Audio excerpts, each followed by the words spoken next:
శ్రీకారం చుట్టారు. కొత్త బాన్స్వాడలోని పాత అంగడి బజార్లో గల కుమ్మరి గల్లీకి చెందిన కుమ్మరి కులస్తులు కుల వృత్తులకు జీవం పోసేలా చక్రధారి గణేష్ మండలి ఆధ్వర్యంలో వినాయకుడి విగ్రహం తయారు చేసి ప్రతిష్ఠించారు. పర్యావరణానికి హితంగా ఏర్పాటు చేసిన ఈ వినాయకుడిని తిలకించడానికి అధిక సంఖ్యలో భక్తులు తరలి వస్తున్నారు. కనుమరుగవుతున్న కుల వృత్తిని కళ్లకు కట్టినట్లు ప్రతిబింబింప చేసే విధంగా వినాయకుడిని తయారు చేసిన యువకులను అందరూ ప్రశంసిస్తున్నారు. మేము ఇక్కడ మా కుమ్మరి గల్లీలో మట్టి కుండలతో స్పెషల్గా పర్యావరణితమైన గణేష్ని తయారు చేసుకొని మేము ప్రతిష్టాపన చేయడం జరిగింది. చక్రధారి గణేష్ మండలి ఆధ్వర్యంలో మేము ప్రకృతికి ఎలాంటి హాని చేయకుండా స్వచ్ఛమైన మట్టితో చేసిన కుండలతోని మేము గణపతి ప్రతిష్టాపన జరిగింది. ఈ తెలంగాణలో ఎక్కడనే లేదు, ఇది మా దగ్గరనే చేయడం జరిగింది.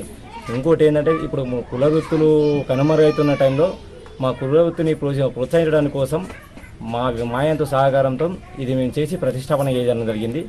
ఇదే మెసేజ్ అందరికీ పోయి ప్రకృతి రహమైన ఇలాంటి కెమికల్స్ వాడకుండా ఇట్లనే మన కాలుష్యాన్ని ఎలాంటి హాని జరగకుండా అందరూ ప్రతిష్టాపించాలని